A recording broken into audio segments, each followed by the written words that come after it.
A ver, buenas noches. Para continuar con el diplomado, el tema que nos toca desarrollar en esta oportunidad es el régimen de la propiedad estatal. ¿Cuál es la finalidad? Vamos a empezar con la charla de hoy. ¿Qué es lo que nosotros queremos conseguir con esta ponencia? En realidad es demostrarle a todos ustedes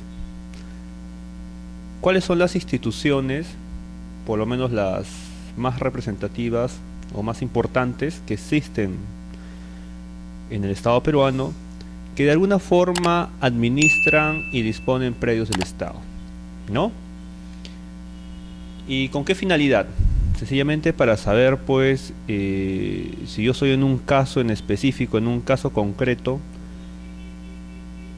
a qué autoridad o a qué entidad pública tendría que ir yo a regularizar esa situación de hecho, si es que ya en la práctica existe pues una edificación, con lo cual estaría regularizando. O en el caso, por ejemplo, que me interesa pues adquirir un terreno, que en ese momento no existe nada, está vacío totalmente. ¿Sí? Entonces es importante saber a dónde tengo que ir. Y más o menos esta es la finalidad de esta charla, ¿no?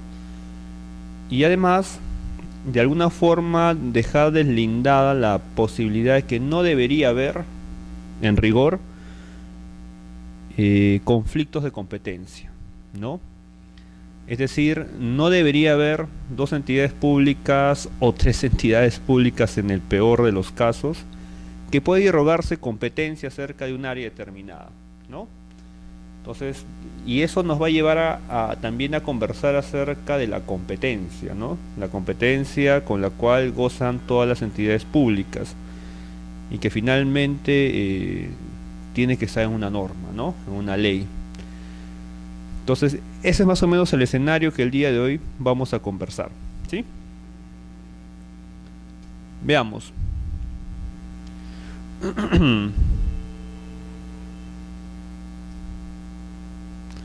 Vamos a empezar primero con esta pequeña definición, ¿ya? Entre los dos conceptos que queremos conversar son los actos de administración y los actos de disposición. Hay un tercer acto que es importante, pero que no necesariamente lo tienen todas las entidades públicas, ¿no? Que es el acto de fiscalización. Pero sí me quiero detener básicamente en los actos de disposición y los actos de administración. Fíjense que este concepto en realidad se recoge de la ley 29151, que es la ley, ¿no?, que desarrolla las competencias de la Superintendencia Nacional de Bienes Estatales y que por defecto es aplicable, ¿no?, a todas las entidades del sistema, ¿no?, que administran terrenos del Estado. Entonces, esta ley de alguna forma es una ley marco, no es una ley general, sobre la cual las demás normas del sistema deberían alinearse o deberían observar. Por algo es un ente rector en materia de predios del Estado. Pero esto no significa de que si hay leyes especiales, obviamente tienen su propio régimen, ¿no? Esa regla ya es conocida por todos ustedes, ¿no? Frente a una norma general, podrían crearse regímenes especiales, ¿no? Pero evidentemente tendrían que tener una misma jerarquía normativa, ¿no? Me explico un poco. Si la ley de carácter general es una ley ordinaria dada por el Congreso, otra entidad pública no podría apartarse de esta ley si es que no es también con otra ley, mismo rango, ley dada por el Congreso, ¿no? No podría hacerlo, por ejemplo, con un decreto supremo, que es una norma de menor jerarquía. No podría hacerlo, ¿ya? Entonces, más o menos, esa es la idea. Este es el régimen general, pero pueden haber regímenes especiales siempre y cuando sean, ¿no?, respaldados por una ley o del mismo rango. Entonces, fíjense, ¿cuáles son los actos de disposición, ¿no? Los de disposición, como acá dice este concepto, son aquellos que implican desplazamiento de dominio de los bienes estatales. Y ahí pone un ejemplo, ¿no? Estamos hablando de un desplazamiento de los bienes de dominio estatal. Ejemplo, ¿no? La misma superintendencia administra los predios del Estado, ¿sí? Si alguien le quiere comprar a la superintendencia, lo puede hacer, ¿sí? Ese acto concreto es un acto de disposición. ¿Por qué? Porque la superintendencia, de alguna forma, está desplazando ese bien de su dominio. Ya no va a ser de la superintendencia, sino va a ser a nombre de quien lo está solicitando, de un tercero, ¿sí? Y fíjense qué relación tiene esto con el Código Civil, ¿no? Porque estamos hablando de cualquier tipo de acto de disposición. Y fíjense, como ejemplo tenemos la venta, la permuta, ¿sí? La transferencia, superficie, y son figuras, ¿no? Son figuras que las encontramos generalmente en el Código Civil, ¿no? Salvo la transferencia de dominio del Estado, que en realidad de dominio del Estado es lo nuevo, pero la transferencia en sí, que es su naturaleza, ¿no? De alguna forma todo eso está previsto en el Código Civil. En realidad son cualquier acto, un acto de disposición, cualquier acto a través del cual el Estado desplace de su dominio un terreno. Cualquier acto. Estos son como ejemplos, ¿no? Venta, permuta. Podría ser, por ejemplo, si es que alguna entidad pública tiene por ley especial este proceso de donación, que acá no lo ves, ¿no? Acá no lo vemos, ¿sí? En esta relación por lo menos, podría donarlo. Y ese es un acto de disposición, ¿no? Porque el bien está saliendo ya de mi ámbito, ¿no? Hay un desplazamiento. Entonces, acto de disposición es en general cualquier acto, ¿no? Que tenga por finalidad de que el predio salga de mi dominio, ¿ya? Entonces, eso como idea central. Pero también existen los actos de administración, ¿no? ¿Y cuáles son los actos de administración? Son aquellos a través de los cuales se ordena el uso y aprovechamiento de los bienes estatales. Se ordena el uso y aprovechamiento de los bienes estatales. Hay un principio fundamental que recoge la ley 29151, ¿no? Que es la norma rectora, y que todas las entidades del Estado deben observarla, ¿no? Este principio dice que los bienes del Estado, o que la entidad que administra los bienes del Estado, tiene que en principio hacerlo, ¿sí? Buscando el mejor aprovechamiento de los bienes del Estado. ¿Qué quiere decir con esto? ¿O qué es lo que debemos entender con esto? Lo siguiente, fíjense. Antes de esta ley, y muchos años atrás, los terrenos del Estado no eran pues óptimamente aprovechados, ¿ya? ¿Por qué? Porque había una concepción distinta de lo que esta ley trae ahora. Me explico un poco. Con esta ley lo que se busca es que el Estado se comporte como un propietario privado respecto a sus terrenos, ¿no? Un ejemplo, digamos la municipalidad o el Ministerio de Educación, que tiene un montón de terrenos que son destinados a educación. Ya muchas veces este ministerio ha ido perdiendo sus terrenos. ¿Por qué motivo? Porque terceros los han invadido, terceros han tomado posesión, han construido, han edificado, han cercado su casa incluyendo parte de un terreno educativo, ¿no? Y sin embargo, pues el ministerio de alguna forma no ha podido cautelar, ¿no? Y cuidar y administrar sus bienes, ¿no? De la mejor manera.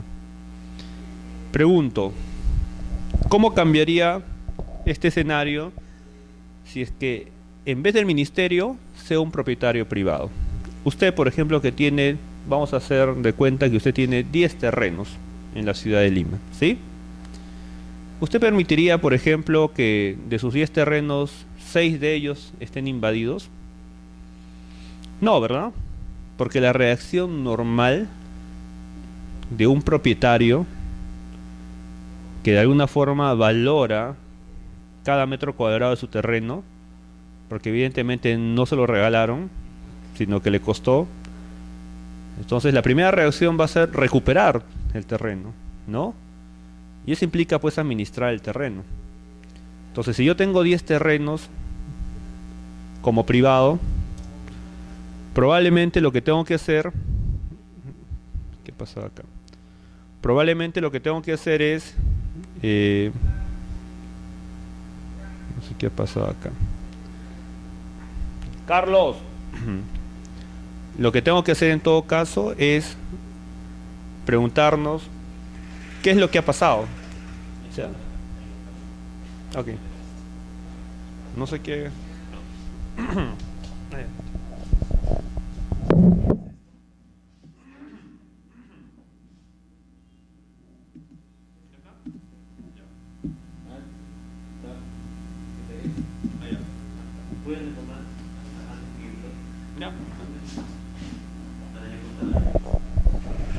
Ya, entonces cuando hablamos de la administración decíamos que el concepto más o menos del Estado ha cambiado. El Estado ya tiene que verlo como si fuera un propietario privado.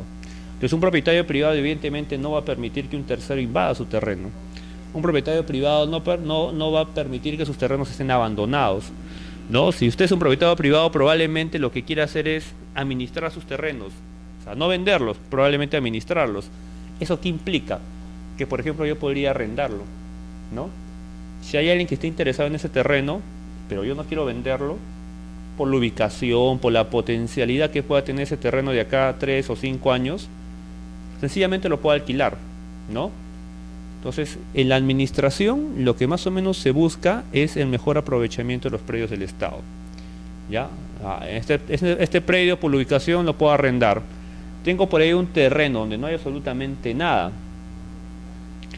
¿Qué podría hacer, por ejemplo? Podría otorgar un derecho de superficie.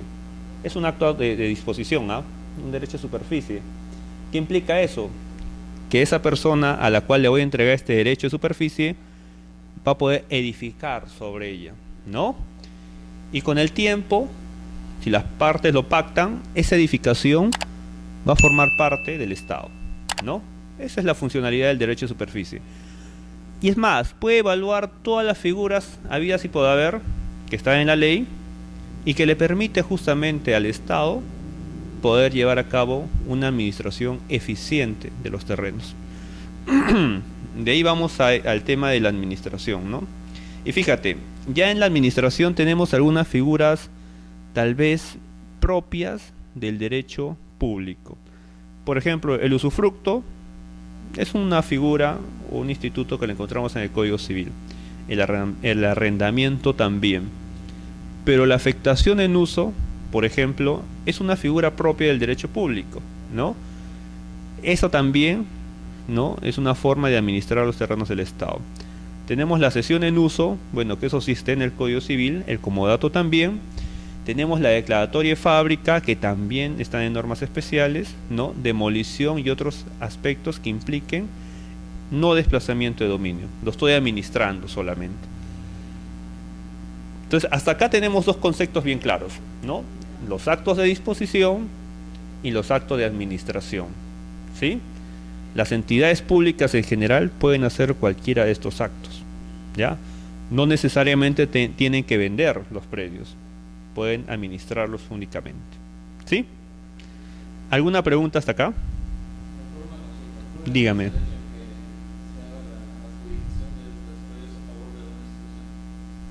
¿Pero? Uh-huh.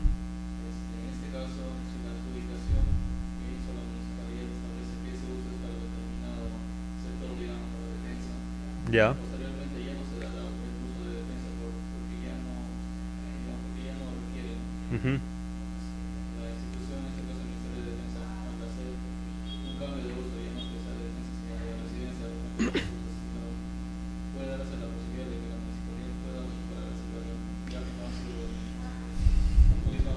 Ya, mira, la lógica siempre va a ser la misma. Si yo soy, y ese es un acto de disposición. Acá, por ejemplo, tenemos la transferencia de dominio, ¿ya? O también podríamos utilizar la afectación en uso. Son dos figuras bien similares. ¿Cuál es la diferencia?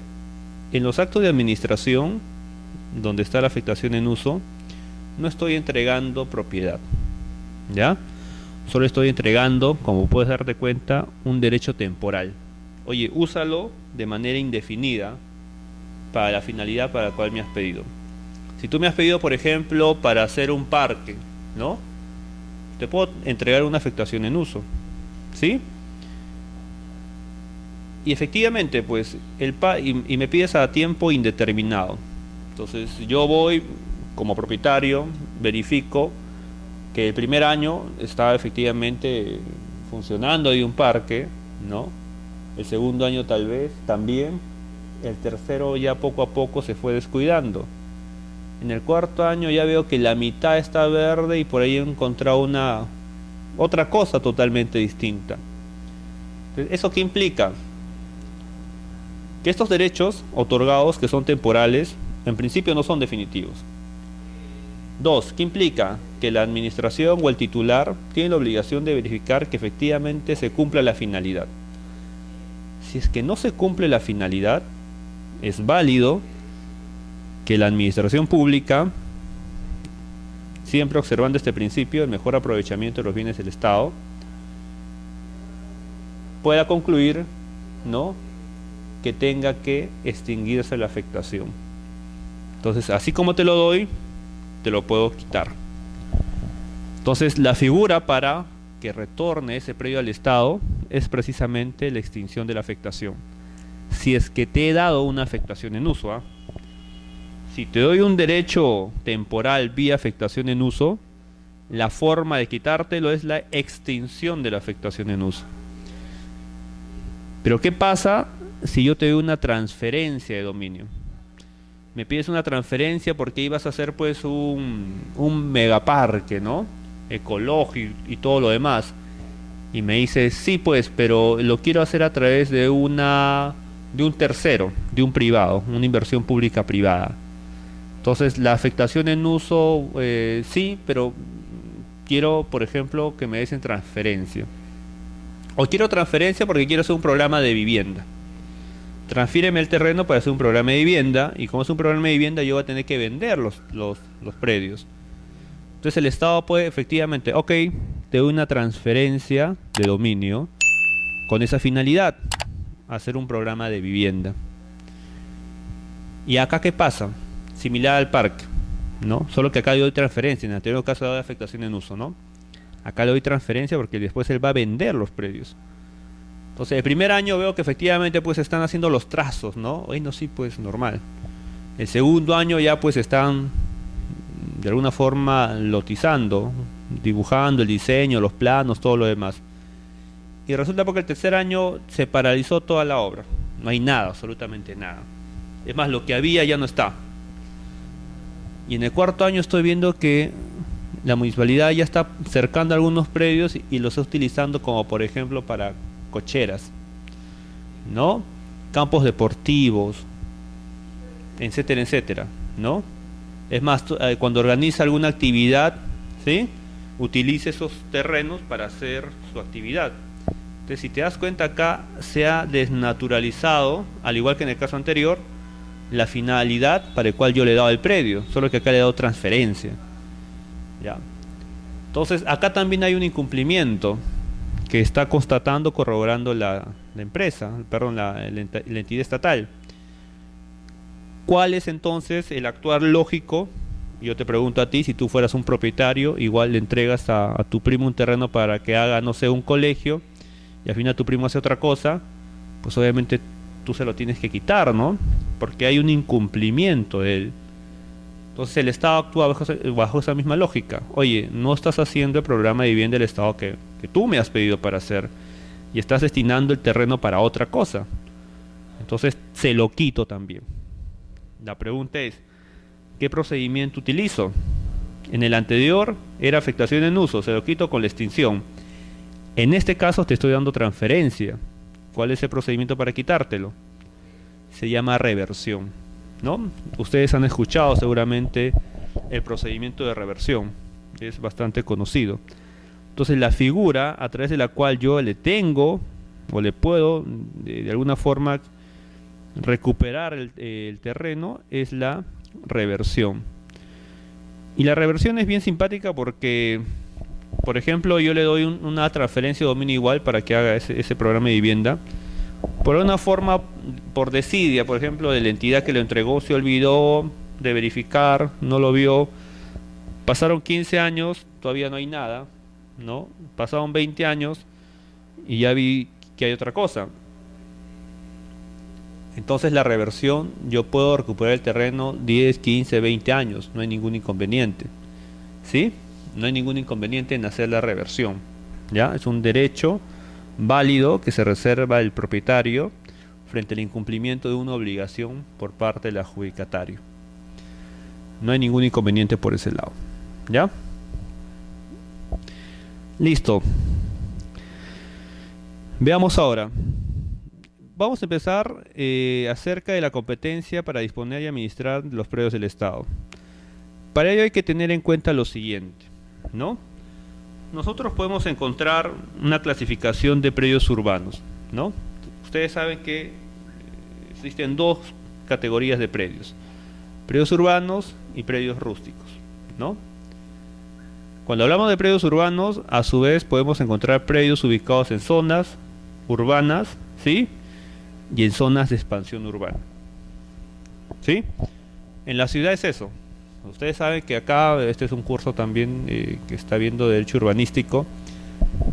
La configuración de la ciudad generalmente, de acuerdo con el artículo 195 de la Constitución, inciso 6 si no me equivoco, establece claramente cuál es la facultad que tienen las municipalidades respecto del ordenamiento del territorio.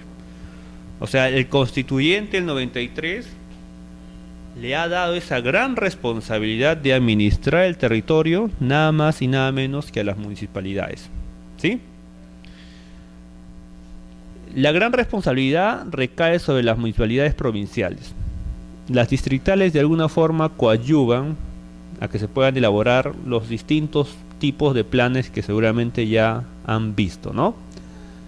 Planes de ordenamiento territorial, planes de desarrollo provincial, distrital, esquemas viales, ¿no? Planes especiales. Estos instrumentos tienen como finalidad justamente ordenar la ciudad, ¿sí? Y esta responsabilidad recae sobre el gobierno local, básicamente los municipios provinciales, porque son ellos los que los aprueban, ¿no? Y generalmente se aprueban con ordenanzas municipales, y la ordenanza tiene pues rango de ley, ¿no? Entonces tiene esa fuerza. Pero la ejecución lo hacen las municipalidades distritales. Coadyuvan, pero la aprobación la hace la provincial, ¿no? La hace la provincial. ¿Por qué razón? Eso tiene un sentido lógico. Primero se empieza con un plan de ordenamiento territorial, que es algo macro, ¿no? Que es algo provincial. Es más, cuando se aprueba el plan de ordenamiento territorial, se necesita la opinión de la región, porque finalmente dentro de la región está esta provincia que está aprobando un plan de ordenamiento territorial. Y parte pues de la región se encuentra esta provincia. Entonces es necesario saber, por lo menos el gobierno regional tiene que opinar acerca de qué es lo que se está diseñando, ¿no? Cómo es que se está planificando o ordenando la ciudad. Porque cuando hablamos nosotros de derecho urbanístico, no solamente es cómo conformar el diseño de la ciudad. Ahí no se acaba el derecho urbanístico, ¿no? El derecho urbanístico todavía da un paso más adelante, ¿no? Pongamos un ejemplo. Digamos que acá en San Isidro, ¿no? En San Isidro uno podría decir, oye, pero ya todo San Isidro pues está urbanizado, o sea, no hay ni un pedazo de terreno que se pueda decir que es rústico, ¿no? Todo está urbanizado, todo está zonificado. Entonces, ¿se acabó el derecho urbanístico? Podríamos decir nosotros. No se acabó, ¿sí? ¿Por qué? Porque el derecho urbanístico no solamente es pues la planificación o la ordenación, el crecimiento ordenado de la ciudad, ¿no? Respetando aspectos de higiene, de orden, salubridad y todo lo demás, sino que el derecho urbanístico además busca, y vamos a verlo también, la renovación urbana, ¿no? Por ejemplo, y San Isidro es una muestra, ¿no? Antes San Isidro eran pues puras casas residenciales, ¿sí? Hoy en día, ¿qué estamos viendo? Puros edificios, ¿sí? ¿Qué significa? Que San Isidro se ha renovado, está cambiando su visión urbanística. Si antes eran viviendas residenciales, hoy en día la configuración de este distrito está orientado básicamente a qué cosa? A ser un distrito empresarial, ¿no? El centro empresarial de Lima. Entonces fíjense cómo el urbanismo se va renovando. ¿Y eso qué implica? Que aquellas viviendas poco a poco se irán desplazando y darán paso justamente a estos grandes edificios, ¿sí? Pero esto es posible gracias al urbanismo. Esto es posible gracias a que hay una ordenanza que ha sido aprobada por la municipalidad provincial y que ha dado el visto bueno para que justamente se pueda dar esta posibilidad. Porque imagínense si es que esto quedaría en manos de la distrital. La distrital podría decir, pues, Lince también podría decir, yo te quiero hacer pues un centro empresarial, puedo usar con mi ordenanza centro empresarial Lince. Y por ahí la Victoria dice, yo también quiero ser un centro empresarial. Y todo el mundo empieza a hacer lo que da la gana, ¿no? Entonces eso no es tener una ciudad ordenada. Eso sería más bien generar el caos, ¿no? Y por ahí pues San Miguel dice, yo ya no quiero ser pues una zona comercial, yo quiero una zona, no sé, le cambie paisajística, ¿no? O sea, que acá, que todo el mundo venga acá a relajarse, empezamos a demoler todas las casas, empezamos a crear grandes bosques y todo lo demás. Podría hacerlo, ¿no? Pero eso dentro de una planificación más amplia, mayor, ¿no? Porque el planificador tiene que ponerse en esta situación. Todas estas carpetas son distritos, ¿no? Que forman parte de la provincia de Lima. El planificador tiene que tener esa visión de ver cómo es que va a ordenar esa provincia, no ese distrito. Por la ubicación, por ejemplo, no todos pueden ser centros empresariales, por la ubicación. Imagínate que, no sé, tal vez Ancón quiera ser un centro empresarial. Llegar a Ancón es bien complicado. Por la ubicación, tal vez no es lo más adecuado. Entonces, obedece a razones técnicas, no obedece a caprichos personales, ¿no? No, yo quiero que acá sea empresarial y yo quiero que allá sea tal cosa, ¿no? Obedece a razones técnicas, pero hay que verlo de manera macro, ¿ya? Entonces, primero se aprueba el plan de ordenamiento territorial que establece las reglas claras que los de abajo tienen que seguir, ¿ya? Si esa zona, si los distritos tal y tal tienen pues una zonificación más que todo industrial, pues su zonificación y aprobación de sus planes de desarrollo distrital, etcétera, etcétera, tendrían que estar orientados a eso, ¿ya? Es como si fuera la Constitución, ¿no? El plan de ordenamiento territorial es la Constitución política y por tanto todas las leyes que se den tienen que ser de acuerdo con la Constitución. No podría haber una ley que vaya en contra de la Constitución. Entonces no podría haber un distrito que vaya en contra del plan de ordenamiento territorial. Esa es la lógica que tenemos en el derecho urbanístico, ¿no? Entonces parte de esa lógica está pues la renovación urbana, ¿no? Ciudades antiguas, viejas, que con el tiempo se pueden ir renovando, ¿no? Un ejemplo que ustedes pueden encontrar de renovación urbana, por ejemplo, pueden entrar a YouTube, ¿no? Y pueden entrar a ver, hay un video de cómo se ha renovado la ciudad de Medellín, Colombia, ¿no? Medellín, por ejemplo, era una zona totalmente pues copada por la mafia, delincuencia, narcotráfico. La ciudad con el tiempo fue envejeciendo, nadie quería invertir, no había negocios, no había nada. En ese video ustedes van a ver claramente cómo es que Medellín cambia de la noche a la mañana, obviamente gracias al urbanismo. Zonas abandonadas, se crearon parques ecológicos, se crearon muchas áreas verdes, se crearon pues zonas de esparcimiento. Y fíjense cómo el urbanismo tiene bastante relación con la economía, ¿no? Porque si yo tengo un urbanismo pues bastante atractivo, ¿sí? Obviamente muchos van a querer venir a invertir. Pero si yo tengo una ciudad vieja, totalmente descuidada, o sea, no hay, digamos, motivación para inversión, ¿sí? Entonces el urbanismo va acompañado también con la parte económica, ¿sí? Es todo un conjunto. Es más, para diseñar un plan de ordenamiento territorial tienes que tener en cuenta esos aspectos económicos, ¿sí? No solamente es ver qué podría ser y punto, ¿no? Ahora, ¿cuál es lo importante de estos planes? Es que tampoco son una piedra, ¿no? No son algo que no se pueda mover, no, todo lo contrario. La ley claramente señala que estos planes tienen que ser actualizados cada 10 años. Y esto es bastante lógico, ¿no? Porque la ciudad se va renovando, va cambiando, ¿no? Se va modificando. Entonces, el plan que hoy desarrollo, no voy a pretender pues que se mantenga de acá a 100 años, ¿no? Ese plan lo hago con una proyección aproximadamente de 10, 15 años, pero la ciudad sigue evolucionando y sigue evolucionando. Y necesito figuras nuevas, van a ir apareciendo cosas nuevas, ¿no? Por ejemplo, antes no habían los malls que tenemos ahora, ¿no? Esos malls grandes de Plaza Real, etcétera, etcétera, ¿no? No había eso antes. Entonces, y han ido apareciendo un montón en toda la ciudad. Metro, Totus, Plaza B y todo lo demás, los grandes centros, no había un par, pero se ha ido generando. Y eso a su vez va moviendo pues toda una cadena, ¿no? Cines, restaurantes, comida, ¿se dan cuenta? O sea, todo eso es parte del urbanismo, ¿no? Bueno, hemos entrado a este tema porque estábamos viendo la clasificación de los predios, ¿no? Porque es parte justamente de la administración. ¿Ya? Entonces tenemos predios urbanos, ¿no? Y dentro de los predios urbanos, a su vez, estos pueden encontrarse en zona urbana y en zona de expansión urbana, ¿sí?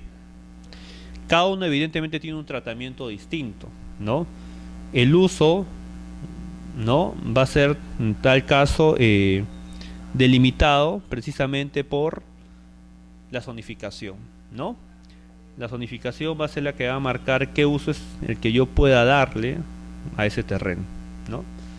Y también evidentemente la zonificación no es perpetua, ¿no? La zonificación también puede modificarse, ¿sí? Sigamos. Fíjense. Acá vamos a ver de la competencia para disponer y administrar predios del Estado, ¿no? Habíamos hablado que por un lado teníamos los predios urbanos y por otro lado tenemos los predios rústicos, ¿sí? O sea, hay dos grandes clasificaciones de predios, urbanos y rústicos, no hay más. ¿Ya? Urbano y rústico, no hay una tercera, no hay un mix. Dentro de los urbanos hemos dicho, existen predios en zona urbana y expansión urbana. Predios rústicos, ahí tenemos los terrenos eriazos, ¿no? Los que, son un terreno eriazo, sí, ese terreno que está baldío, no tiene nada. Ya, terreno eriazo. Pero también tenemos predios rurales, ¿no? Aquellos predios rurales donde efectivamente ya se viene haciendo una explotación económica del predio, ¿no? Ejemplo, ahí está en la imagen, ¿no? Un predio que viene siendo explotado económicamente, ¿no? Ahí hay pues un sembrío de ciertas verduras, me parece, ¿no? Entonces eso es un predio rústico, nada que hablar, no es seriazo. Entonces hay esos dos tipos de variedades de predios cuando entramos de predios rústicos, seriazos y predios rurales, ¿no? Que a su vez puedes encontrar agrícolas, ganadero y forestal, ¿sí? ¿Alguna pregunta hasta acá? Sigamos.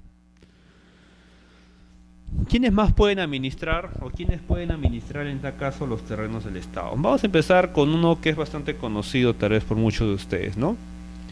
Por ejemplo, las municipalidades provinciales tienen competencia para poder administrar terrenos del Estado, ¿sí?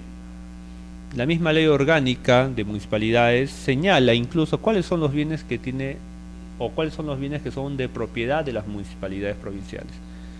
Creo que es el artículo 76 de la ley, y ahí claramente señala cuáles son esos predios, ¿no? Que son administrados por ellos. Y es más, como la ley orgánica evidentemente pues tiene rango de ley, y al inicio de esta clase hemos dicho, por un lado la ley 29151, que es la norma general que marca la pauta general, ¿sí? Debe ser observada por todas las entidades del Estado, ¿verdad? Pero vamos a encontrar en el Estado diversidad de normas, diversidad de entidades. Ahorita nos estamos deteniendo solamente en la municipalidad. Entonces, para ver las competencias municipales tenemos que trasladarnos a su ley orgánica. Y resulta que su ley orgánica tiene el mismo rango de una ley. Es más, la ley orgánica tiene una votación especial, que la hace ser una ley especial, pero igual tiene rango de ley. En jerarquía es lo mismo que una ley. Entonces, a tener la misma jerarquía, pues crea su propio régimen, ¿no? Entonces, cuando hablemos de bienes municipales, hay que primero ver su normativa especial. Y claramente la ley orgánica señala cuáles son los predios municipales para comenzar. Y también señala cuál es la forma en que las municipalidades pueden disponer de sus terrenos, ¿no? Y ojo, pues, ahí la municipalidad claramente señala que la forma en que la municipalidad puede disponer de sus terrenos es la subasta pública. O sea, no puede haber, por ejemplo, una municipalidad que te puede entregar a ti de manera gratuita un terreno, ¿ya? Que en la práctica eso puede suceder, que se dan, que hay alcaldes que prometen y dicen a la población, vendiendo ilusión, toma posesión que yo te voy a titular, ¿no? Te voy a vender. No, las municipalidades no pueden vender de manera directa. La municipalidad puede subastar. Y hay una gran diferencia entre una venta directa y una subasta, ¿sí? Es lo mismo, te puede adjudicar, pero solamente por subasta pública, ¿ya? Y hay una gran diferencia entre una subasta pública y una venta directa. En una venta directa vienes tú, ya te vendo, pum, se acabó. Tú no compites con nadie. Pero en una subasta pública, ¿tú crees que eso pasa? No. Yo en una subasta pública digo, señores, voy a vender este predio de acá, de Celeste. Quienes estén interesados en comprar este predio celeste, por favor, compren sus bases. Si hay 20 personas que le interesa ese predio, van a venir acá en un acto público, cada uno va a pujar. Yo doy 1.000 soles, yo 2.000, yo 3.000, 4.000, 5.000, 6.000, 7.000. Puede llegar hasta donde alguien, hasta el monto mayor. El que puja la mayor cantidad será quien lo compre. Esa es la subasta, ¿no? Y claramente la ley orgánica dice, tu municipalidad solamente puedes vender por subasta, ¿no? Entonces nos damos cuenta cómo en la práctica las municipalidades hacen mal uso de esos terrenos. Primer punto, ¿eh? De terrenos incluso que sean de ellos. Porque lo más trágico de todo esto es que las municipalidades ni siquiera solamente venden sus terrenos, sino que el gran problema de las municipalidades es el siguiente. Ustedes saben que cada municipalidad, cada distrito, en tal caso, provincial, distrital, tiene una jurisdicción, ¿no? Una jurisdicción territorial. Vamos a hacer de cuenta que esta es la jurisdicción distrital de la municipalidad, pues de, no sé, a ver, Punta Hermosa vamos a poner, ¿ya?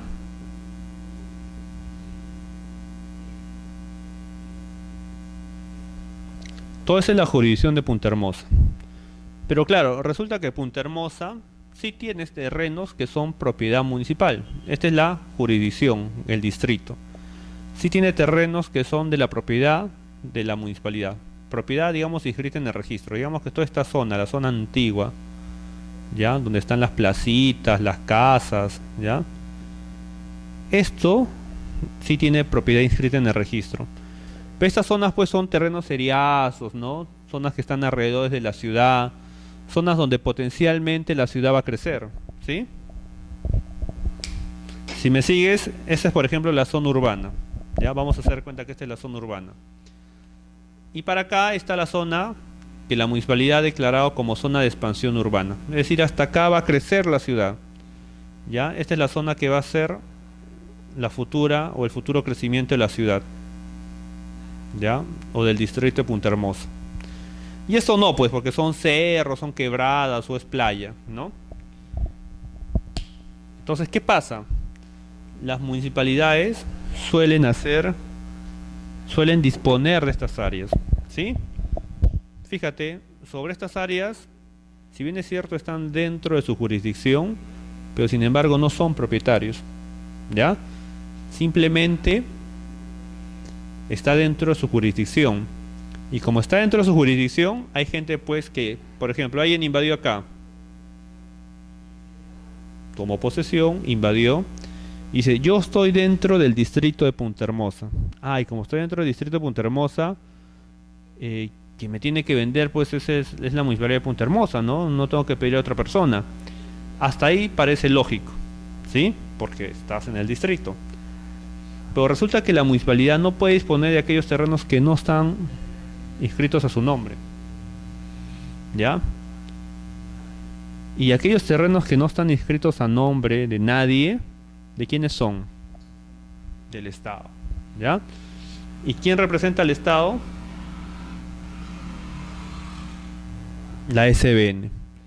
Entonces, si la municipalidad le interesa, porque esto lo ha declarado de zona de expansión urbana y es terreno del Estado, le interesa en esta zona hacer un programa de vivienda, como en el ejemplo que hemos puesto, y este terreno es del Estado, ¿qué tendría que hacer la municipalidad? Hemos puesto el ejemplo. Le tiene que pedir, ¿cómo? ¿Se acuerdas? Una transferencia para hacer un programa de vivienda de este predio. Recién el Estado le otorga ese terreno para que ellos hagan un programa de vivienda. Si la municipalidad no hace programa de vivienda, sencillamente este terreno, que hemos dicho, revierte. ¿Sí? Fíjense, esa es la lógica. ¿A dónde quiero llegar con esto? Que no necesariamente porque el terreno se encuentre dentro de la jurisdicción de alguna municipalidad, significa que ellos son los propietarios. Tiene que estar a nombre de ellos. Si es que no está a nombre de ellos, no es su propiedad. Y así te prometan, te digan lo que te digan, lamentablemente yo no podría, por ejemplo, decirte a ti, oye, te vendo pues este edificio, ¿no? Y tú, digamos, si me crees, pucha, no, pues, tal vez por ignorancia podrías creerlo, pero yo no puedo vender algo que no es mío. Y pasa lo mismo, esto no es de él, es del Estado. Claro, la municipalidad forma parte del Estado, pero no administra los terrenos del Estado, solo administra sus terrenos, ¿ya? Y en la ley orgánica señala cuáles son sus terrenos. Solo esos puede administrar. ¿Y cómo los puede disponer? Ya hemos dicho, vía subasta pública. No hay más. Entonces, hasta acá, por ejemplo, podríamos decir que hay algún conflicto de competencia, ya adelantando un poco lo que viene más adelante, entre la SBN y la municipalidad de Punta Hermosa. Podría la municipalidad alegar, oye, esto es mío, porque lo he declarado como zona de expansión urbana. Podría decirle al Estado, oye, eso no es tuyo, SBN, esto es mío. ¿Por qué? Porque está dentro de mi jurisdicción. ¿Podría decir eso? ¿Podría rogarse propiedad? Sí, lo va a decir, pero ¿podría rogarse propiedad? No, por lo que hemos dicho. Entonces no puede haber superposición ya de competencia. Claramente la ley dice que eso es de la SBN y tú eres dueño solamente de lo que está a tu nombre, se acabó. Tú puedes disponer con tus normas lo que está a tu nombre, se acabó.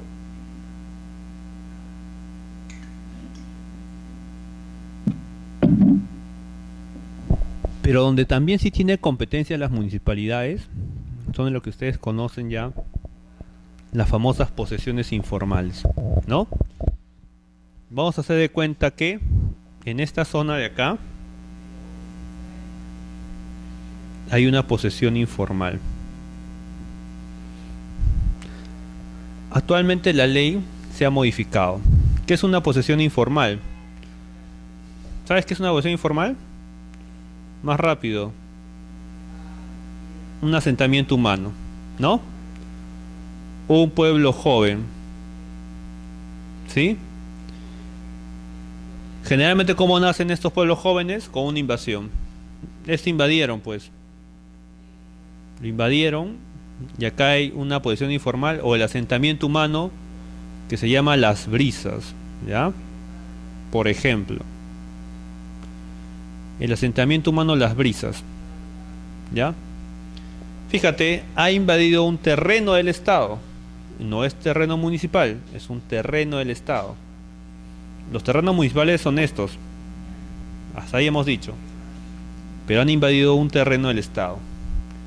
Ahí, por ejemplo, es un tratamiento especial. ¿Por qué? Porque hay una ley especial. Y es una ley, tiene rango de ley. aparecen básicamente, o es más conocido con COFOPRI, ¿no? COFOPRI era la que formalizaba posiciones informales. Entonces, frente a una posición informal, incluso en terreno del Estado, eso automáticamente ya es competencia municipal. ¿Ya? No son propietarios, ¿ah? Pero ellos asumen competencia sobre esos terrenos, con una finalidad. No es para que todo pase a su nombre. ¿La finalidad cuál es? ¿Cuál es, pues?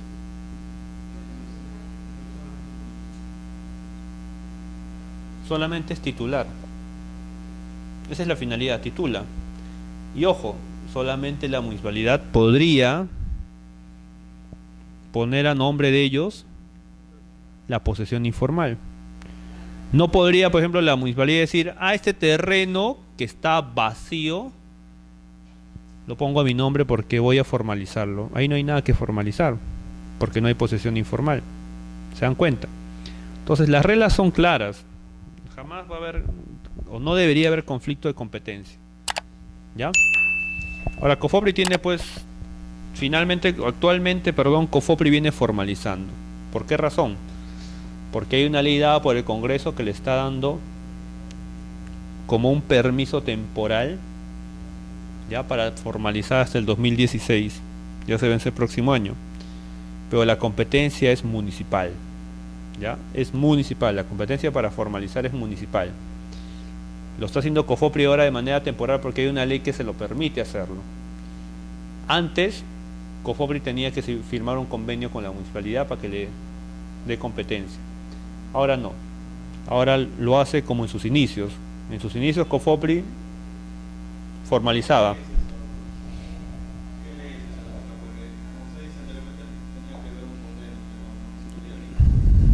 Es toda una historia lo de COFOPRI, ¿eh? Ahorita lo vamos a ver. Mejor, al toque lo abordamos.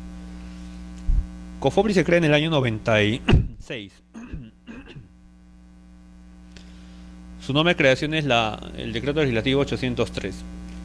Se crea COFOPRI y lo que hace esta ley es, de alguna forma, jalar, o si quieres verlo de manera más coloquial, es como arrebatar las competencias municipales en materia de titulación. Tú ya no vas a titular, ahora lo va a hacer el gobierno central. Las competencias son de las municipalidades. Entonces, con esta ley lo que hace es centralizar esa competencia de titulación a una sola autoridad. Eso es lo que hace la ley, ¿ya? Entonces, cuando se dé esta norma,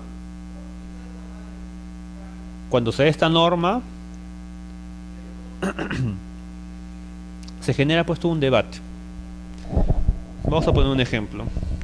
Tú eres la Municipalidad Provincial de Lima. La Constitución y tu ley orgánica dice que tú eres competente para titular. ¿Ya? Te avala la Constitución, te avala la ley orgánica. Vengo yo, entidad o gobierno central, saco una ley y un decreto legislativo todavía, dada por el Ejecutivo. Saco una ley y digo, a partir de ahora, la competencia que tú tenías, la tengo yo. Y ojo, lo estoy modificando con una ley ordinaria. De alguna forma estoy modificando lo que dice tu ley orgánica, que tiene un sistema de votación distinto, y lo que dice la Constitución. Entonces, ¿qué he hecho? Le arrebató las competencias de formalización a las municipalidades y pasó a COFOPRI. Eso pasó en el 96 y evidentemente tú has tenido que reclamar, y se reclamó. Andrade reclamó, los alcaldes provinciales reclamaron, ¿no? Pero finalmente acuérdate que era una dictadura. Ya pues, tus reclama nomás que no va a tener no va a prosperar ninguno. Y efectivamente no prosperó ninguno. Entonces el Estado, el gobierno central, nuevamente le arrebató esas competencias a las municipalidades. Y eso fue durante todo el gobierno de Fujimori. Cae el gobierno de Fujimori y en el 2001 Valentín Paniagua lo que hace es restituir esas competencias a las municipalidades. De alguna forma dice, ahora para que COFOPRI pueda titular, tiene que tener por lo menos el consentimiento del competente, que eres tú. Entonces se crean las comisiones las comisiones de formalización, donde intervenía la municipalidad, la encabezaba COFOPRIS, SUNAR y el RPU. Entonces ahí ya COFOPRIS ya no titulaba solo, tenía que pasar por esa comisión. Después en el 2006 se emite una ley donde prácticamente dicen ya, la municipalidad, la competencia es municipal, ratifican la competencia municipal. Y COFOPRIS pasa a ser como un órgano técnico, de apoyo, que puede apoyar a la municipalidad siempre y cuando hay un convenio, donde la municipalidad diga, ya sabes que COFOPRIS ayúdame, pues yo no puedo. Solo así puede intervenir COFOPRIS. Y ese es ahorita, digamos, es lo que actualmente sucede. Con el gobierno de Alan García se sacó una ley de temporalidad, ¿ya? Donde dice, de manera temporal, COFOPRIS va a poder titular, pero igual los títulos son emitidos por el alcalde, de manera temporal. Y esa temporalidad vence el 2016, ya se han ido ampliando. Entonces, esa es la manera, pero la competencia es municipal, ¿sí? Sigamos avanzando. Ahora, también hay terrenos del Estado, ¿no?, que tienen naturaleza agraria, hemos dicho, ¿no? Y esos van a ser obviamente formalizados por los gobiernos regionales. ¿Quiénes administran, quiénes formalizan los predios con naturaleza agraria? Los gobiernos regionales. ¿Por qué? Porque también ha habido transferencia de competencias a favor de los gobiernos regionales, ¿sí? Ellos también, por tanto, son los competentes para poder regular. Yo tengo un terreno agrícola. ¿Dónde tengo que ir? ¿Tengo que ir a COFOPRIS? No. ¿Tengo que ir al SBN? Tampoco. ¿Tengo que ir al INGEMET? Menos. ¿Tengo que ir a vivienda? No. Entonces, hay una entidad que es competente, y en ese caso son los gobiernos regionales. Ahí dice los gobiernos regionales y COFOPRIS, ¿no? ¿Por qué razón? Porque en algún momento COFOPRIS tenía la competencia no solamente de titular predios urbanos, sino también rústicos.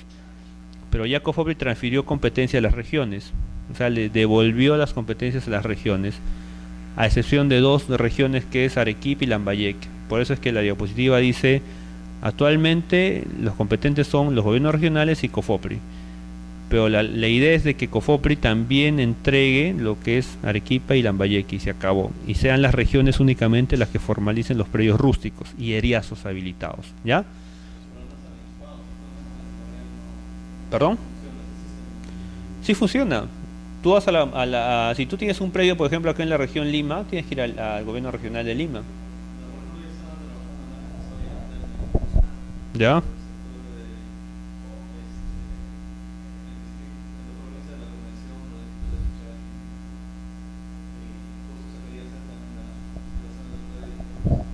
¿Ya?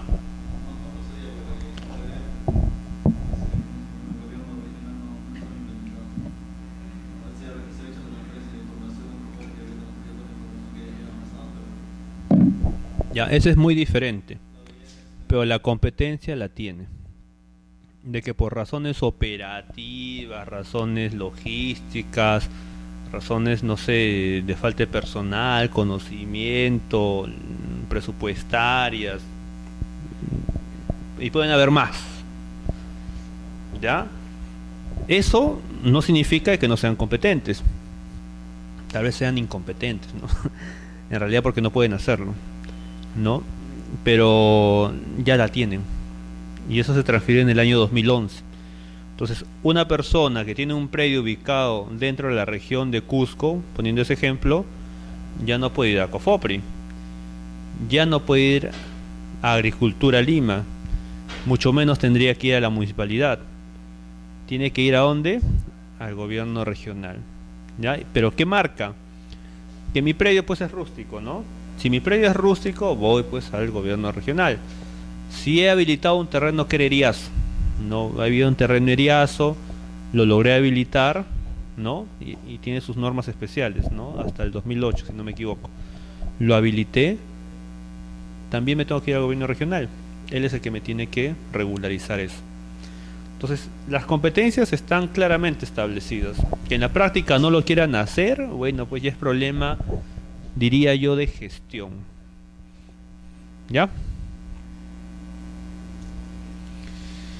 ¿Qué más para seguir avanzando?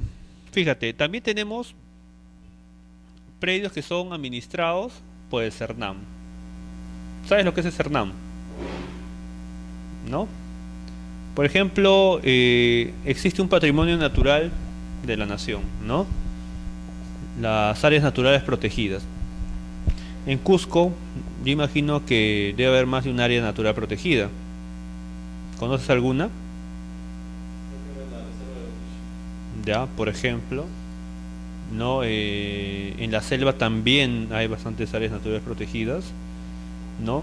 Entonces, fíjate que estas áreas naturales protegidas preexisten generalmente al hombre, ¿no? Siempre han estado ahí, generalmente digo, ¿no? Entonces, mucho tiempo pues han estado de alguna forma ahí, sin reconocimiento alguno, ¿no? Claro, en la práctica todo el mundo los reconoce, pero no tenían una protección, digamos, jurídica. La Constitución sí las protege, pero, digamos, una ley que de alguna forma establezca y restrinja, ¿no? Lo que puede hacerse ahí. Porque fíjate, la Constitución se caracteriza por algo muy sencillo, ¿no? La Constitución solamente te anuncia a ti cuáles son los principios y derechos que hay en la sociedad. Pero la Constitución no va a desarrollar qué actividad se puede hacer en un área natural protegida. Entonces ahí, ¿cuál es la lógica? Que la Constitución tiene que ser desarrollada, ¿no? Tú lees la Constitución, por ejemplo, y el inciso o el numeral 2, inciso 5 te habla del derecho a la información pública, ¿no? Fíjate, estamos viendo un ejemplo. Te habla del derecho de acceso a la información pública. ¿Cuál es la obligación acá del Parlamento entonces? Desarrollar ese derecho fundamental. ¿Y dónde lo ha desarrollado? Hay una ley, la ley de acceso, la ley de transparencia y acceso a la información pública. Es una ley. Es una ley que te dice cómo es que ese derecho se puede acceder, en cuánto tiempo se tiene que otorgar, qué tipo de información se puede dar, etcétera, etcétera. ¿Sí? Igual, la Constitución habla del patrimonio cultural de la nación. ¿Basta la Constitución para decir, eso ya tiene protección suficiente? No. También hay una ley y toda una legislación que regula lo que es el patrimonio cultural de la nación. Y así vamos bajando. El derecho a propiedad, ¿dónde está regulado? En el Código Civil, etcétera, etcétera. ¿Sí? El derecho a petición, también hay una ley que desarrolla el derecho a petición. La Ley de Procedimiento Administrativo General tiene unos artículos que desarrollan el derecho a petición. Entonces, a lo que quiero llegar, la Constitución sí te anuncia los principios, pero esos tienen que ser desarrollados. Lo mismo pasa con las áreas naturales protegidas. Están en la Constitución y ya tienen un régimen especial que las desarrolla. Y tienen una institución que se encarga de velar y administrar por ellas, que es el CERNAM, ¿no? Entonces fíjate que también hay una entidad que administra terrenos del Estado, pero que tienen una naturaleza distinta, ¿no? Son bienes de dominio público. Y entiendo que ese tema ya lo han conversado. Entonces, como es un bien de dominio público, tiene un tratamiento especial, ¿no? Y será esta entidad la que te diga qué es lo que se puede hacer. Porque tampoco es que las áreas naturales protegidas son intocables, no se puede hacer nada, no. Si bien es cierto, dentro de ella no puedes hacer nada, pero alrededor, que es una zona de amortiguamiento, sí puedes hacer algún tipo de actividades. Actividades que obviamente tengan como finalidad promover el desarrollo de esa área natural protegida, ¿no? Y estamos hablando, por ejemplo, de los planes maestros. Eso sí has escuchado, ¿no? Un área natural protegida, pues, hay en la selva, hay en la sierra, hay en todo lado, ¿no? En todo lado hay. Por ejemplo, tú me has dicho un área natural protegida, ¿no? Digamos que esta sea el área natural protegida. Ese es el área que ocupa físicamente. ¿Ya? Entonces el Estado, además de reconocer el área que ocupa físicamente, es necesario, para cautelar la protección, ¿no?, generar como un anillo que lo rodee, obviamente, ¿ya?, que de alguna forma restrinja que la gente pueda ingresar. Entonces, este es el área natural protegida, pero esta es la zona de amortiguamiento. O sea, acá no está el área natural protegida, pues es lo que lo rodea, ¿no? Entonces, fíjate, ¿cómo se regula todo esto? Con un plan, ¿qué hemos dicho? Plan maestro. Y este plan maestro te va a decir qué actividad puedes hacer acá. Se puede hacer algún tipo de actividad, pero por ejemplo, si es una zona, pues, no sé, pues, un área natural protegida de animalitos, nobles, escasos y todo, podríamos hacer una actividad petrolera ahí, una locura, ¿no? Pero tal vez sí podríamos, por ejemplo, acá poner, pues, casas de retiro, ¿no? Para que se pueda apreciar el área natural protegida, ¿no? Cosas que sean compatibles con el área natural protegida y que no pongan en riesgo, sobre todo, su supervivencia, su existencia, ¿no? Hay que promoverlas y cuidarlas. Entonces, eso también es, chicos, una legislación totalmente especial que está regulando un bien del Estado, ¿sí? ¿O no es un bien del Estado esto? Es un bien del Estado y además algo muy importante, es un bien de dominio público, ¿no? Y si es un bien de dominio público, ¿se podrá vender? ¿Tú qué dices? ¿Te pueden vender un área natural protegida? No te pueden vender. ¿La podrían embargar? ¿La podrían prescribir? ¿Te imaginas que un loco ahí diga, no, esa es propiedad mía, estoy en posesión desde hace 20 años, por tanto solicito la prescripción adquisitiva? ¿Podría ser? Si tú eres juez, ¿declararías fundada esa prescripción?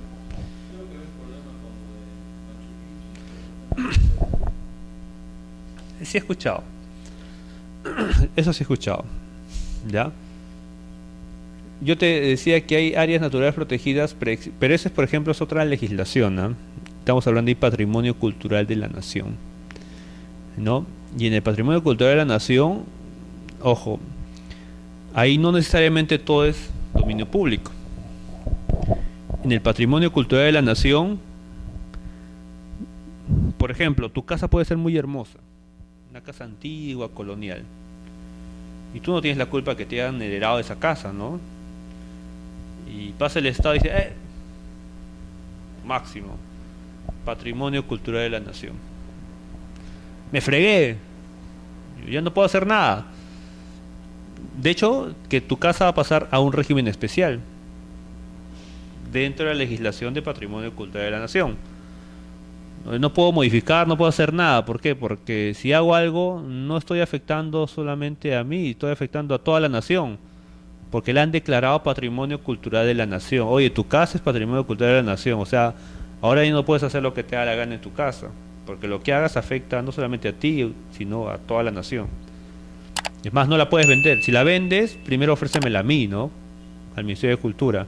Si yo no quiero, ya pues lo vendes. Y quien lo compra con esas limitaciones.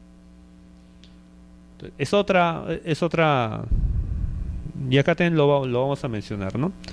Entonces sigamos avanzando, y justo ahí está, ¿no? El Ministerio de Cultura respecto al patrimonio cultural de la nación, es la misma lógica. O sea, te vas dando cuenta cómo hay tantos administradores de la propiedad del Estado. Por un lado tienes aquellos que administran los bienes culturales, las áreas naturales, los predios rústicos, los predios urbanos, ¿no? Etcétera, etcétera. Sigamos avanzando. También el INGEMET. ¿Por qué lo considero acá el INGEMET? Porque entrega derechos mineros, ¿no? Pero tú que vienes del Cusco, ahí hay bastante minería también. ¿Tú crees que una concesión minera es un predio? En el concepto, en la idea que hemos estado manejando. ¿Qué opinas? Es propiedad del Estado, pero es un predio, podríamos considerar un predio.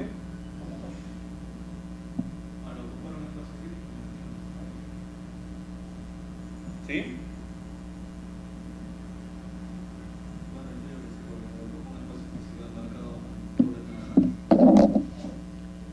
Fíjate. Vos escuchás que los mineros siempre hablan del terreno superficial. Esta es la superficie. ¿Ya? Así le denominan ellos. O si quieres verlo, el suelo. ¿Ya? Este es el suelo. ¿Dónde está la concesión minera? La concesión minera finalmente le otorga al concesionario la facultad de ¿qué cosa? Dos cosas le otorga. De explotar, primero de explorar, ¿sí? ¿Y qué más? Y explotar. ¿Qué cosa? Recursos minerales. ¿Y dónde están los minerales? Generalmente están debajo del suelo. Acá puede estar el oro, puede estar el cobre, ¿no? Las vetas de oro, cobre, ¿sí? Mira dónde están, ¿no? Están debajo del suelo. Entonces, cuando el Estado le otorga un derecho a un concesionario, yo pido la concesión minera, pido un área de terreno para poder llevar a cabo la exploración y explotación, ¿no? De un recurso minero que está evidentemente bajo el suelo. Acá está. Esto es lo que voy a explotar. Mi pregunta, si estamos hablando acá de la administración de bienes inmuebles, de predios, ¿por qué acá consigno a las concesiones mineras? Si la concesión está acá abajo, no está acá arriba. De hecho, y esa es gran parte del conflicto que hay, justo debajo, encima de esta concesión, está pues la comunidad campesina de Canchis, por ejemplo. Ahí está. Y ese es justamente el gran problema que hay entre las comunidades campesinas, ¿no? Y los mineros, ¿no? Oye, yo acá tengo una concesión, es más, la tengo desde el año 90, ¿no? Pero para poderla sacar, lo tengo que hacer por la superficie. Y resulta que el Estado no le otorga ningún derecho sobre esta parte de acá. Y no lo otorga porque no va a poder hacerlo, porque es comunidad campesina, ¿no? Entonces, finalmente el minero, si quiere sacar su mineral, va a tener que negociar pues con el titular, y ahí viene el conflicto, ¿no? Pero fíjate, si ponemos que las concesiones mineras también se administran predios, es porque en realidad la ley minera le otorga la calidad de bien inmueble a la concesión, que está por debajo, ¿eh? Pero le otorga la calidad de bien inmueble, por eso. ¿Ya?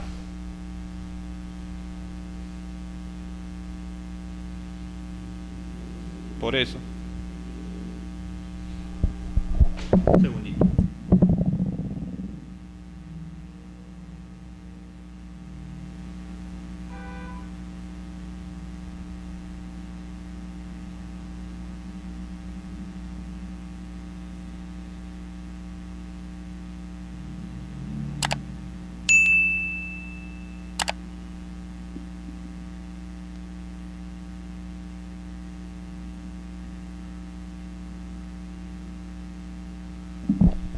Ya, claro, ¿no? En realidad es eso, porque la misma ley minera le dice que es un predio, es un bien inmueble. Por eso lo hemos considerado, ¿sí? Entonces, fíjate cuántas entidades públicas hasta ahora vienen administrando terrenos del Estado. Las regiones también administran terrenos, ¿no? Así estamos. Sigamos, a ver. También el tema de contratos de licencia, que son los hidrocarburos, ¿no? Eso generalmente se ve en la parte del norte, selva. Habrá visto reportajes, ¿no? Donde hay problemas con estos contratos, estas licencias, donde también, al igual que esta misma lógica, se le permite extraer el recurso, los hidrocarburos, y es la misma lógica, tiene problemas con el derecho superficial, porque el Estado no le puede dar un derecho, si es que de un privado, a este señor. Entonces pasa lo mismo, ¿sí? Entonces ahí también tenemos otra entidad, Perupetro, ¿no?, que administra este tema de concesiones, ¿sí? Finalmente tenemos la SBN, ¿no? Hemos tomado las más representativas, por si acaso, ¿no? La SBN también administra terrenos del Estado, ¿no? Por tanto, como cabe, y urbanos y eriazos del Estado, ¿no? En la siguiente diapositiva, por eso nos planteamos ya el tema de competencia. Puede haber una discusión, un conflicto de competencias entre la SBN y COFOPRI, por ejemplo. Podría haber un tema de competencias entre el gobierno regional y la SBN, entre los gobiernos locales y la SBN, entre Perú Petro y la SBN. ¿Podría haber? No debería haber, ¿ya? Y si la hay, es simplemente porque tal vez los funcionarios o las autoridades no entendemos. Pero no puede haber. Como hemos visto acá, cada entidad tiene su competencia bien marcada, ¿sí? La SBN, por ejemplo, ¿podría vender algún terreno, alguna posición informal? No, porque esa es competencia de la municipalidad o de COFOPRI. La SBN podría vender un predio rústico, no, porque esa es competencia del gobierno regional. La SBN podría vender un área natural protegida o administrar un área natural protegida, no, porque es competencia de Cernam. La SBN podría adjudicar o entregar una concesión minera, tampoco. O sea, no puede haber conflictos, ¿sí? Esa es más o menos, digamos, la finalidad o lo que se buscaba con esta charla, ¿no? Dejar en claro de que hay una serie de naturalezas de terrenos del Estado, y esta serie de naturalezas de terrenos del Estado tiene un tratamiento totalmente distinto. No puede haber duplicidad. O sea, no podría irrogarse, digamos, la SBN o COFOPRI o el Ministerio de Cultura no podría irrogarse competencias sobre un mismo predio. No podría. Si eso pasa, repito nuevamente, será por una cuestión de no entender o no tener en claro cuál es tu ámbito de aplicación. Ten en cuenta siempre que las entidades públicas, ¿no?, la competencia, hemos dicho acá desde un inicio, proviene de una ley, ¿no? Y la ley, generalmente por técnica legislativa, tiene un ámbito de aplicación. Tú ves una ley y la ley te dice ámbito de aplicación. Y eso es importante leer, porque justamente en el ámbito de aplicación tú vas a entender dónde se mueve esa ley, dónde se aplica, ¿ya? Entonces, bajo esa lógica, todas las leyes de estas entidades públicas tienen un ámbito de aplicación. Si es que eso lo tenemos en claro, jamás va a haber pues algún conflicto de competencia. Pero claro, esto pues es en el mundo ideal, ¿no? Donde todo el mundo entiende las leyes y donde todo el mundo actúa de buena fe. Pero vamos, esa no es la realidad. Un grupo de personas pueden ser pues efectivamente respetuosos de las normas, pero hay un grupo pues que sencillamente no las quiere entender, ¿no? Y totalmente conscientes de ello hacen lo contrario. Por ejemplo, las municipalidades. Ellos saben perfectamente que no son dueños de esos terrenos y sin embargo promueven invasiones, promueven promesas para que justamente puedan devolverse con votos, engañan a la gente, entregan actas de adjudicación que saben que no tienen ningún valor, pero igual las entregan, ¿no? Entonces vamos a encontrar de todo. Gente que la tiene bien clara y gente que aún teniéndola clara, sencillamente hace mal uso de las normas, ¿no? Y otros puntos efectivamente donde va a haber algunos grados de ambigüedad. Ya. Digamos que lleguemos a ese punto ambiguo, ¿no?, donde no sabemos, oye, eso no es, ¿ya? Y de ahí viene un conflicto de competencias. Si eso sucede, también la ley establece la solución de esto, ¿no? Esto más o menos es lo que es la competencia. Ahí tienes el marco legal. La competencia de las entidades tiene su fuente en la Constitución y en la ley. Y esto tiene relación con el principio de legalidad, ¿no? Tú sabes que en la administración pública, a diferencia del privado, ¿no? Si yo, por ejemplo, te pregunto a ti, que eres un privado, ¿no?, tú podrías decirme, oye, por si acaso, profesor, no está prohibido que yo venga en short a la clase, y como no está prohibido, está permitido, ¿no? Ese viejo aforismo que hemos escuchado en nuestras aulas, lo que no está prohibido está permitido. Ese es para uso del particular, ¿no? Oye, no está prohibido pues que yo maneje en vivirí, ¿no? O en ropa interior, no está prohibido, lo puedo hacer, perfecto, listo. Pero ¿tú crees que un funcionario público puede decir lo mismo?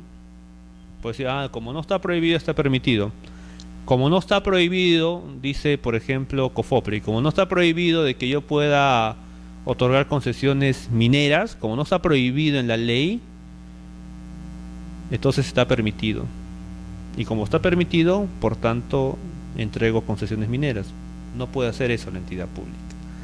La entidad pública solamente puede hacer lo que por ley se le ha conferido como competencia. Por eso es que no se aplica eso, ¿ya? Y eso tiene relación directa con el principio de legalidad. Con el principio de legalidad, ¿ya? Ese es el, digamos, el margen del principio de legalidad. Tú solamente puedes hacer lo que la ley te ha conferido. No puedes hacer otra cosa, ¿ya? Tu entidad pública no puede hacer lo que te da la gana, ¿sí? Y ahí está, en la diapositiva vas a encontrar, se menciona también el principio de legalidad, que tiene relación. Y estas son algunas reglas a tener en cuenta, ¿no? Los cambios de competencia por motivos organizacionales, donde se fusiona, por ejemplo, una subdirección con otra, ¿no? Podría generarse un conflicto de competencia, la delegación de competencia, los conflictos de competencia a su vez pueden ser positivos, negativos. Positivo, por ejemplo, ¿cuál es? Puede suceder que dos entidades públicas se roben la competencia de algo. Ese es positivo, porque los dos quieren ser competentes. Negativo es todo lo contrario, ¿no? Hay una actividad ahí. Oye, no, eso lo tiene que ver la región. No, eso no lo ve la municipalidad. No, eso lo ve la distrital, no la provincial. O sea, nadie quiere hacerlo. Ahí hay un conflicto negativo, porque nadie quiere hacerlo, ¿ya? La resolución de conflictos de competencias y las reglas para resolver los conflictos internos y externos, ¿sí? En materia de competencia. Por ejemplo, si hay un conflicto entre un organismo adscrito a vivienda con otro que también está adscrito a vivienda, organismo público, ese conflicto, ¿quién lo soluciona? El mismo ministerio, el sector. Si hay un conflicto entre una entidad adscrita al Ministerio de Agricultura y otra adscrita al Ministerio de Vivienda, estamos hablando ya de dos sectores diferentes, ¿quién resuelve el conflicto? La PCM, ¿ya? Si hay un conflicto al interior de la entidad, ¿no? Por ejemplo, administración no quiere resolver, no quiere atender el tema, sino lo quiere ver tesorería y es interno, es superior, ¿no? Son reglas de competencia para que te des cuenta que se pueden dar tanto al interior de la entidad como al exterior. Lo cierto es que este tipo de conflictos que se dan, ¿ya? Se solucionan de esa manera. Al interior, la máxima autoridad del pliego, si son del mismo sector, si son de diferente sector, la PCM, ¿no? Consejo de Presidencia y Ministros. Pero ¿qué pasa? Y eso estamos hablando dentro del Ejecutivo. Pero ¿qué pasa si hay un conflicto de competencias entre la municipalidad provincial y el gobierno regional? ¿Hay quien resuelve, por ejemplo? Por ejemplo, el gobierno regional, si roba competencia para disponer un terreno, ¿ya? Quiere formalizar. Vamos a hacer de cuenta eso. Y la provincial dice, oye, esa es competencia mía. No, también es competencia. Yo tengo competencias en terrenos seriazos. Y ese terreno es seriazo. Conflicto de competencias. ¿Quién resuelve eso? Te he comentado las reglas dentro del Ejecutivo. Lo que te planteo ahora está fuera del Ejecutivo, porque ni el gobierno regional ni el gobierno local forman parte del Ejecutivo. Pero hay un conflicto de competencias. ¿Quién resuelve eso? A ver.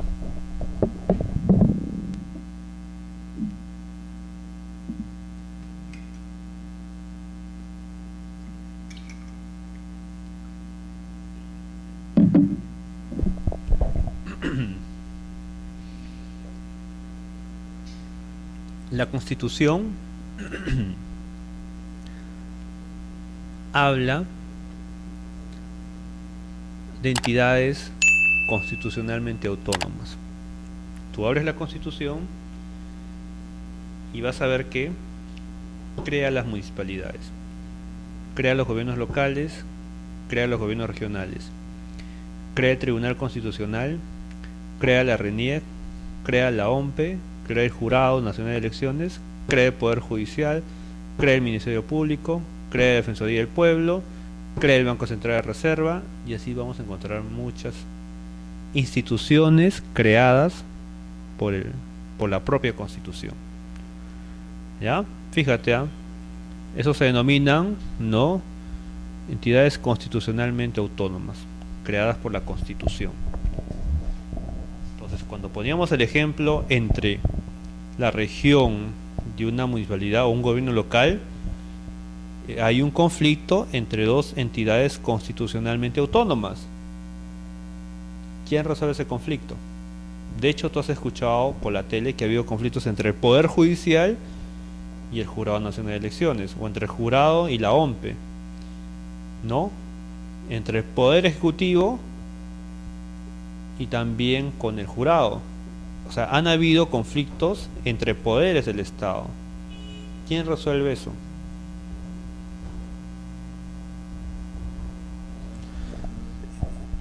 Ese es un tema, por ejemplo, que obviamente no lo va a resolver el Ejecutivo, porque eso ya va más allá de su competencia.